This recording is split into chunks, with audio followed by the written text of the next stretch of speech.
Help! The meanest guy in school just called me his boyfriend. Back off. He's mine. Those 4 words explode right next to my ear, as a very large arm wrap around my shoulders, yanking me sideways like a human shopping cart. I almost dropped my tray. Correction, I do drop my tater tots. It rolled across the cafeteria floor like a tiny, greasy metaphor for my sanity. Let's rewind. 30 seconds ago, I was doing what I do best, coasting through life in stealth mode. Hoodie up, earbuds in, but not playing anything. Obviously, I'm not insane enough to miss a fire drill. Tray of limp cafeteria food in hand, and one singular goal. Get to the corner table by the vending machines without making eye contact or triggering a social media interaction. The holy grail of invisibility. Then, Nate Harper, school menace, hallway cryptid, rumors to have punched a teacher, unconfirmed. Decides to detonate my entire life by claiming me like I'm a lost dog at a yard sale. Every head in the cafeteria snapped towards us. And I, Ashwin Menon, certified background character, am now apparently the main character in a CW-level teen drama with a leather jacket wearing fight-happy love interest. Cool, Ashwin, cool. Excuse me? I croak, looking up into Nathan's face. It's unfair by the way how good he looks, even while scowling like someone just told him his motorcycle got towed. Black hair, green eyes, jawline sharp enough to slice deli meat, and currently very much in my personal space. He doesn't answer me.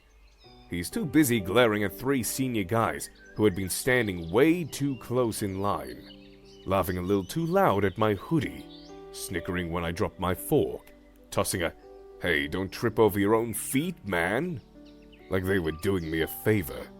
Light harassment, nothing dramatic, just your standard casual cafeteria bullying of the local nerd. The guy in front, Jake something, freezes under Nate's gaze. His whole body goes from alpha posturing to uh-oh. I poked a bear. He puts his hands up and stammers, "Whoa, I wasn't even... Dude, chill." Before basically moonwalking away with his cronies in tow. The cafeteria is silent. Even the lunch lady had paused mid-slop. "Okay," I say slowly, trying not to sound like I'm actively panicking.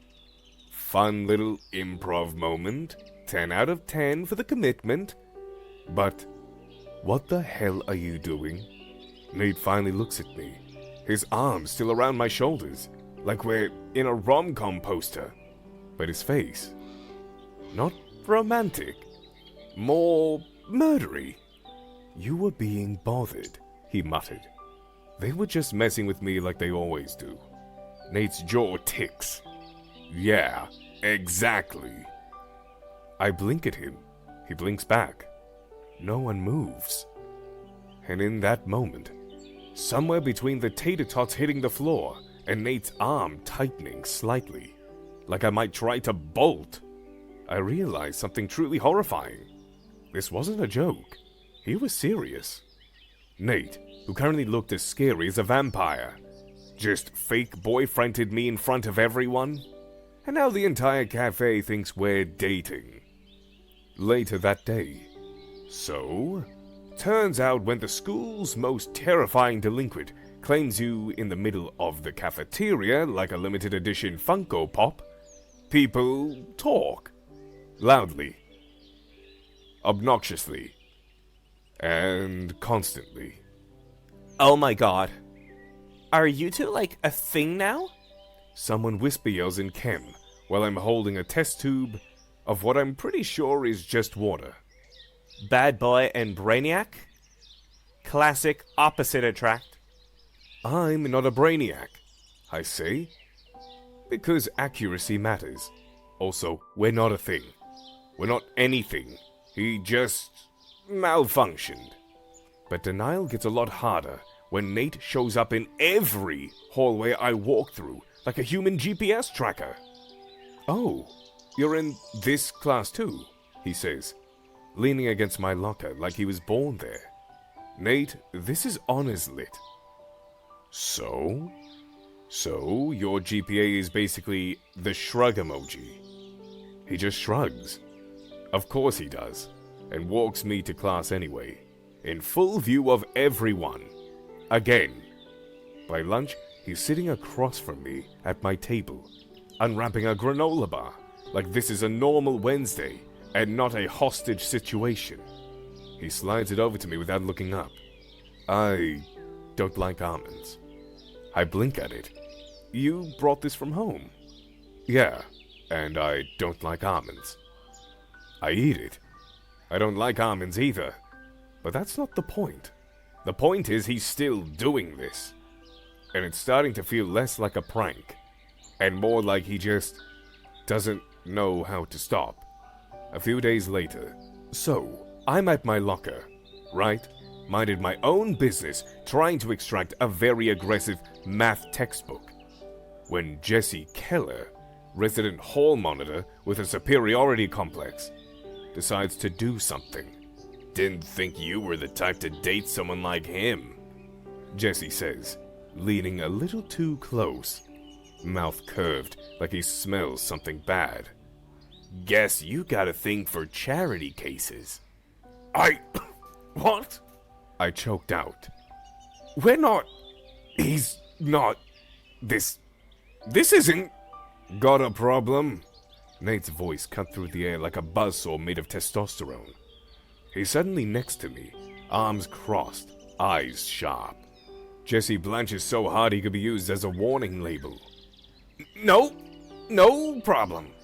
All good, totally fine. He scrambles away, literally like a crab. I turn to Nate. Okay, you need to stop doing this. Doing what? Threatening people like we're in a Quentin Tarantino movie. He blinks. He was bothering you. Yes, but I had it under control. You were stammering. That's my natural state. He looks at me for a second, expression unreadable. Then he says, dead serious, then I guess I better stick around, and walks me to third period. The next day, I do not mean to let this happen, but the next day I'm sitting under the bleachers during lunch, prime hiding spot, eating my sad granola bar, when Nate drops down next to me like we planned this. He pulls out a juice box, hands it to me, like that's something people do. I take it, mostly because I'm afraid of what will happen if I don't. It's apple. My favorite. You remembered I liked apples? I say suspiciously. You told me like 2 weeks ago. I stare at him. No, I didn't. Yeah, you did. You were sitting behind me in detention, you said. You said, why is the only juice option grape? Grape is a scam. Okay, I did say that. But I say a lot of things. Most people don't retain them. He shrugs. You were right. Grape sucks. And then he gives me a corner of his cookie. Not the whole thing, just the corner. Like he's rationing intimacy. We sit there in silence, passing bites of cookies back and forth like that's normal. It's not. It's not normal. It is so not normal. And that's when I realize I'm in trouble. A few days later, Friday, after school, I'm cutting through the science wing, and I hear a voice echoing from behind the partially open supply room door. It's Nate. No, I'm not mad, I promise. It's just complicated, okay? Another voice, smaller, probably his little brother. So, are you dating him for real?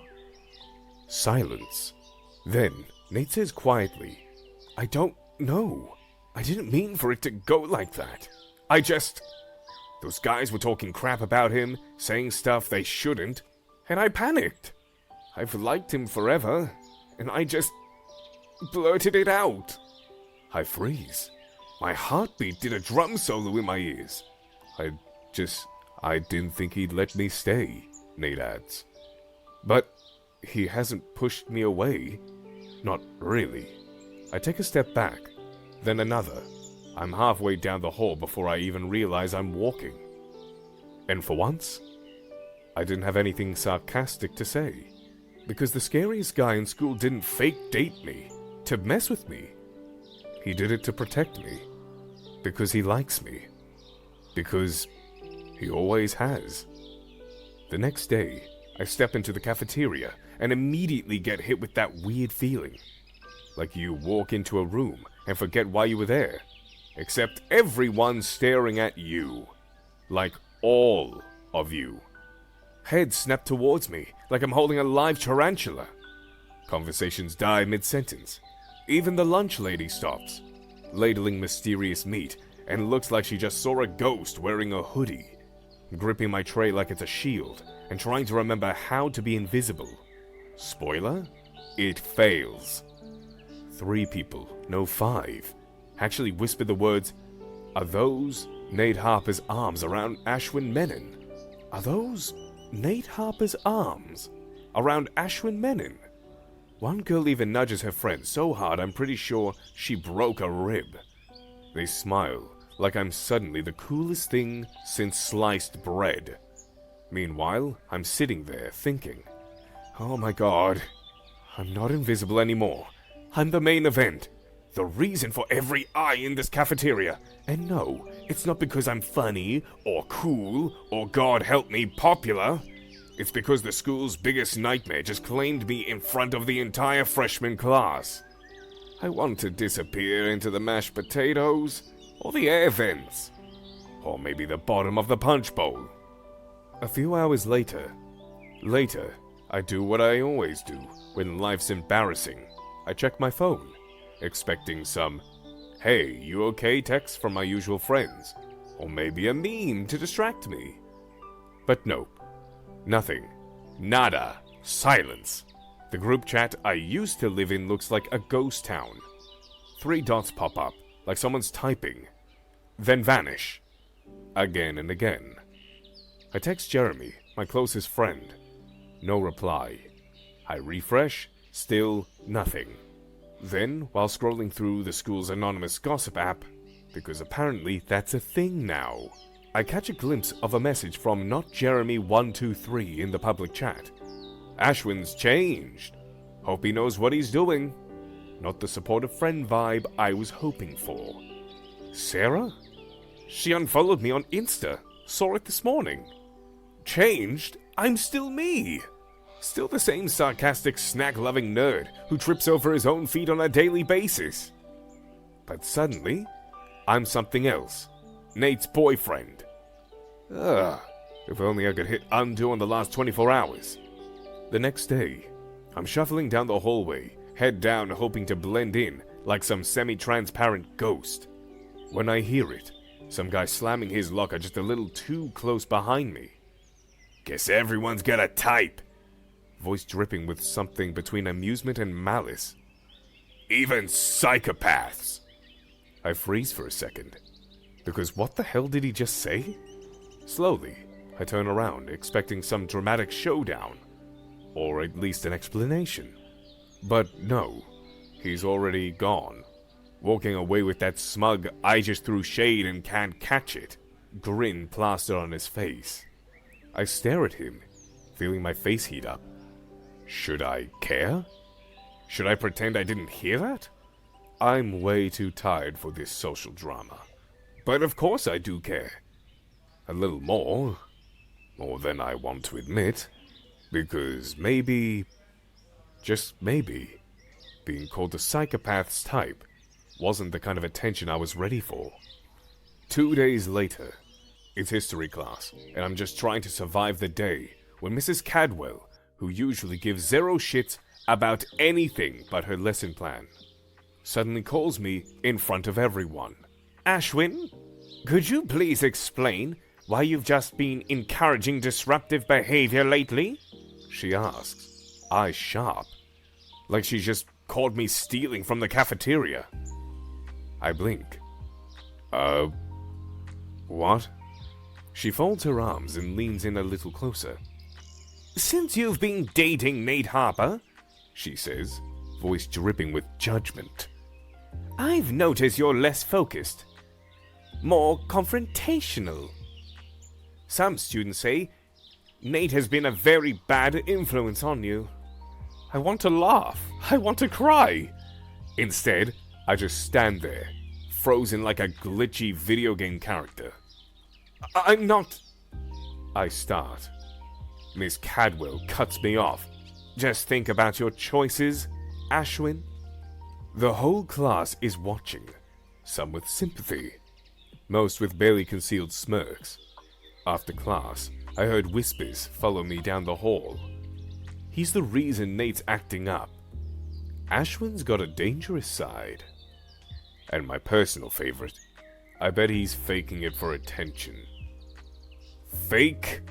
Please, if I wanted attention, I would have done a TikTok dance, not get stuck in this nightmare.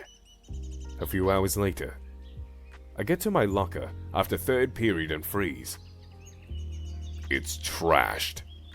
Books spilled everywhere, notes crumpled, my backpack ripped open like someone was looking for something, or trying to send a message. And then I see it. A folded piece of paper, taped inside of the locker. I unfold it, heart sinking. It says, "He's not yours." No signature, no smiley face, just those 6 words, sharp and cold like a knife. My hands shake. Is this just typical high school drama, or something darker? Because now, this isn't just about rumors or jokes. It's personal, targeted, and I have no idea how far it's going to go. Later that day, after school, I'm making a beeline for my bike. Ears desperate for silence, mind screaming, "Just get out, just get out." But then, bam! A shadow falls over me.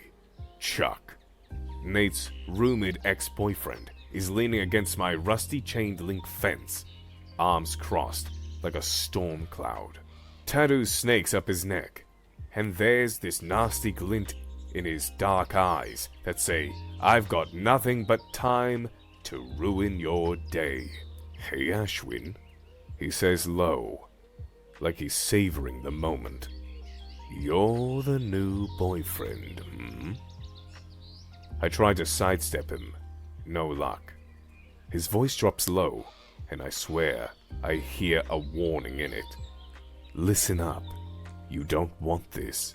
Nate's not a game you win. He's a fight you lose." I swallow hard, suddenly aware of how alone I am. "Here's the deal."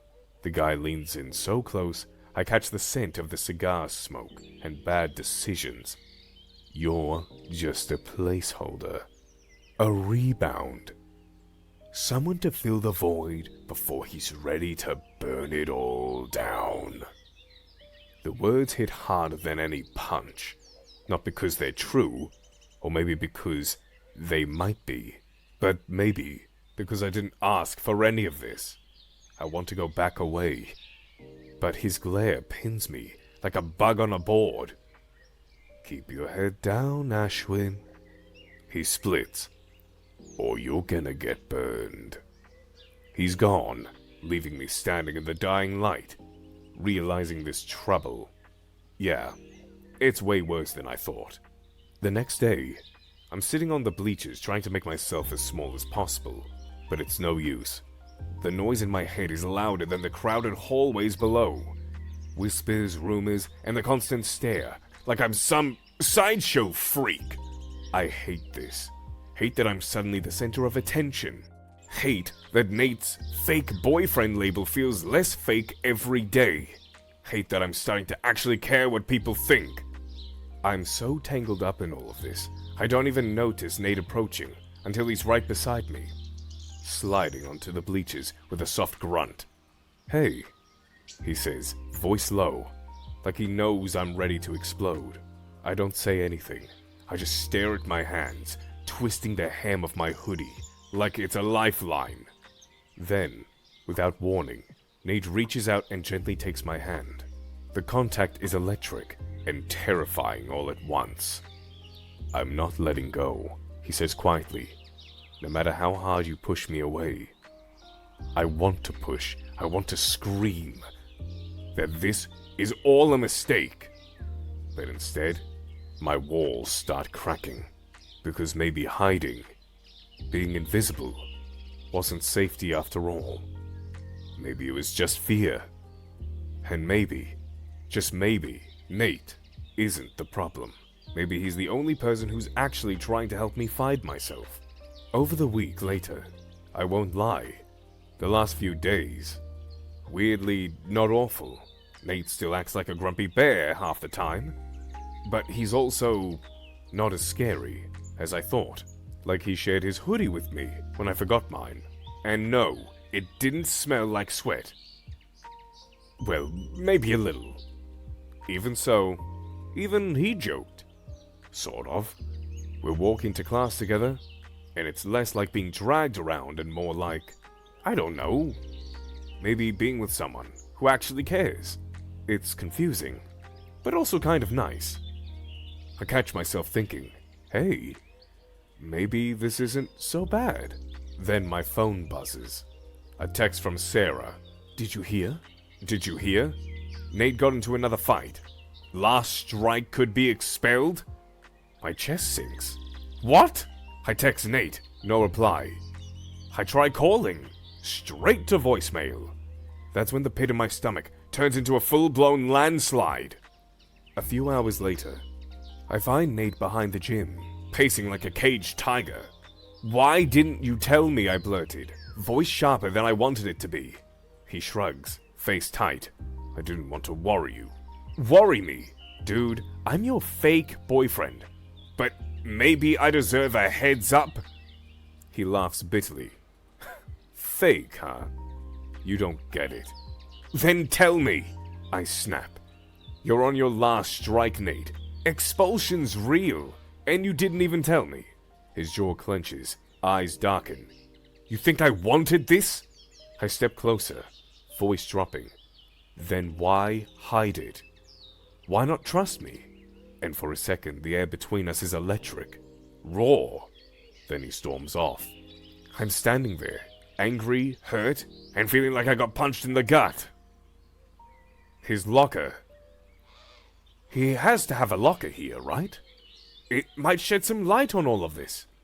I went to the sweat-smelling locker room. I found myself helping clean out his old locker near the gym. More out of habit than anything else, hoping that arranging and rearranging his mess might help me forget the mess that was our relationship. That's when I saw it. A battered notebook shoved behind a water bottle on the bottom shelf. I didn't know why I picked it up, but when I flipped it open, everything hit me all at once.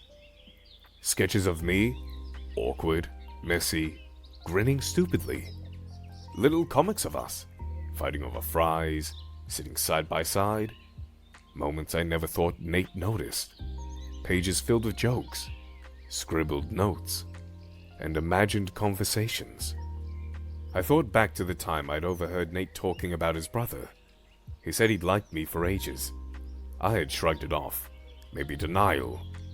Maybe disbelief. But this notebook, this was different. It was raw and real and terrifying. For the first time, my chest fluttered. Not with panic, but with something like hope. Nate hadn't just pretended. He'd just been holding on to this silent crush longer than I realized. And maybe, just maybe, I wasn't as invisible to him as I thought. 2 days later, the moment I walked into the conference room, every head turned.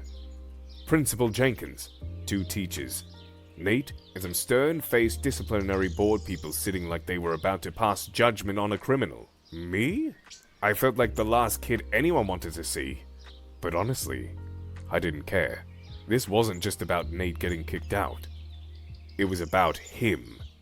The real Nate, beneath the leather jacket and bruises. And one I'd come to know. I almost didn't come.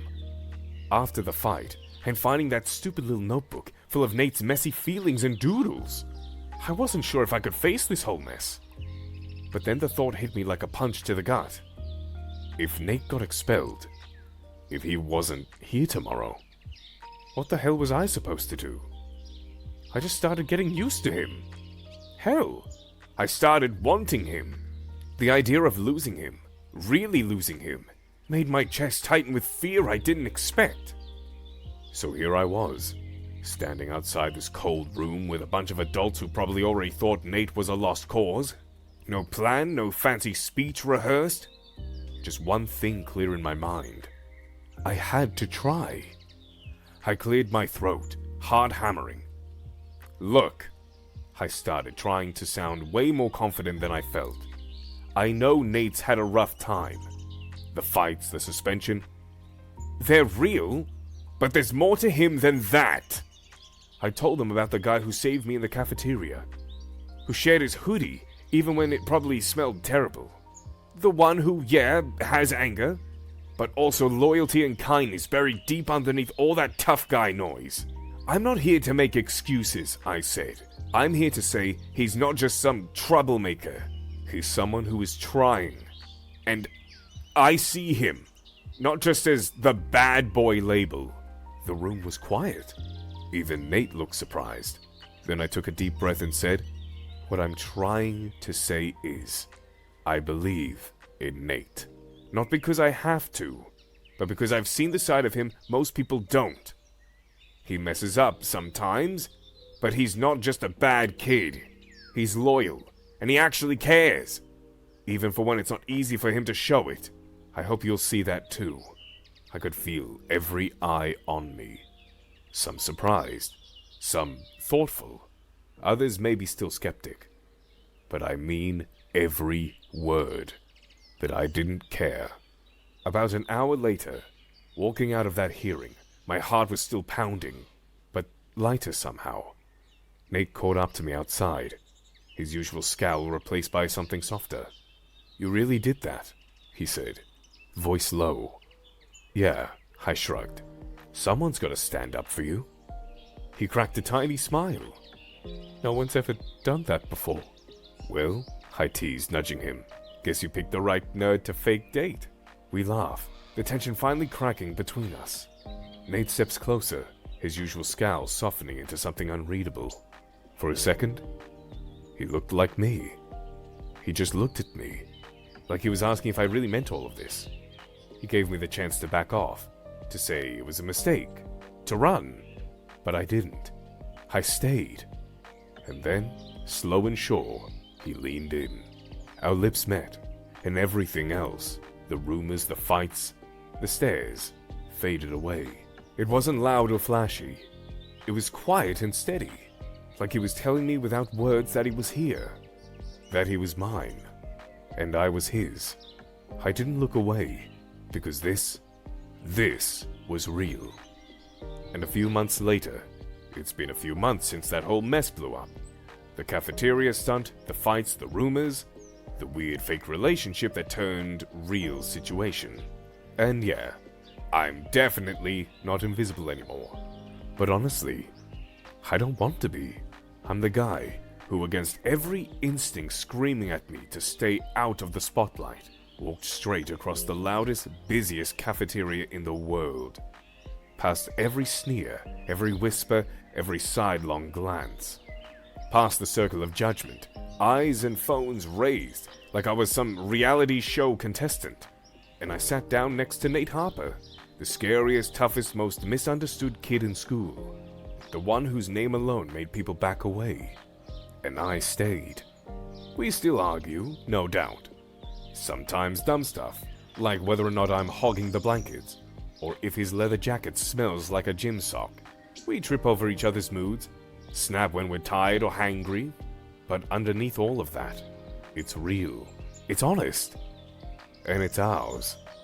Like right now, we're sitting under a tree behind the school, skipping last period and study hall, because Nate swears fresh air counts as mental health credit, and I've got my head on his shoulder, and he's sketching something in that same beat-up notebook I thought he'd stopped using. He tries to hide it when I peek, but I catch a glimpse. Me again? Cartoon me this time. Frowning at the book, while cartoon him holds up the sign that says, "Pay attention to me, nerd." Wow, I say. Is this love? Getting bullied by a pen? He shrugs. You inspire me. I laugh and shove his shoulder. He lets me. And then he turns and looks at me. Really looks at me. With that quiet, unreadable expression he gets sometimes when he's trying to say something real, but doesn't quite know how. I'm glad, he says finally, voice soft, that you chose me, that you stayed. And something in my chest fluttered stupidly, because, yeah, me too. I don't say it out loud, not yet. I just lean in, and he meets me halfway, kissing me like it's the easiest thing in the world, like we do this all the time now, like it's normal. Because it is. We're a little messy, a little chaotic, still figuring it out. But now, when someone stares, I don't shrink or look away. I just smirk like, yeah, I'm here. And then I lean over and kiss my boyfriend on the cheek, right there in the middle of the chaos. And you know what? It's the best kind of rebellion. Because this is mine, and he's mine. And after all the noise, the fights and fears, I wouldn't change a damn thing. 5 years later, look, I didn't expect to end up here. Not here, as in alive and breathing. Though honestly, given how many times I nearly got smacked in high school for my sarcasm, that's a miracle too. I mean here, as in backstage at the freaking fancy gallery in New York, surrounded by rich people holding wine glasses like props, waiting for my boyfriend. Sorry, my almost fiancé, who doesn't know that I know he bought a ring, to accept some massive reward for being a bold new voice in contemporary art. Nate freaking Harper. Yeah, that Nate. The hallway menace. The guy who once threatened someone with a lunch tray. The boy who used to sketch me in the margins of his math book notes instead of, you know, doing math. Now he's a full-blown artist with a gallery. Show titled, Soft Hands, Sharp Edges. And people wear black turtlenecks and cry in front of his work. And me? I'm doing okay. I write now columns, essays, articles like titles. Articles with titles like In Paradise of the Quiet Kids. And How to Love Someone with More Anger Than Words. Somehow people read them. My voice started mattering too. Wild. Anyway, back to tonight. I'm sipping punch like it's wine and trying not to freak out when they call Nate up to the stage. He walks up in a suit that should be illegal. All dark and tailored and unfairly hot. I swear, half of the audience sighs. He thanks the board and the gallery, his agent. And then God help me, he starts talking about me. I wouldn't be here without my muse, he says, eyes scanning the crowd until they land on me, like a slow spotlight. He's been inspiring my work before he even liked me.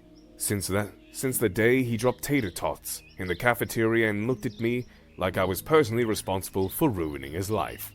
Everyone laughs. I blush so hard I consider evaporating. But then Nate pulls something from his pocket. A little box. And now I know what's happening. Oh my God, I whisper out loud to no one. He's doing it! He's doing the thing! Nate clears his throat, nervous in that way he rarely is anymore. Ashwin Menon, you've been the loudest voice in my quiet life. The safe place in my storm. My favorite argument. And my favorite person. So, he opens the box. Will you marry me? The room goes dead silent. And then I shout, "Yes, you dramatic dork!" before running up and launching myself at him. People clap. Someone sniffles. Someone definitely dropped a glass. But all I hear is his heartbeat. All I feel is his arms around me. Then he kisses me on stage, smiling against my lips like we've been waiting 5 years just for this moment. And maybe we have, because 5 years ago, he fake dated me in a cafeteria. Now he's real proposing to me in front of the whole damn world. And I've never, ever been happier to be seen. The end. What would you have done if you were in Ashwin's place? Thank you for watching. Consider subscribing to become a part of our Rainbow Force. And stay wholesome.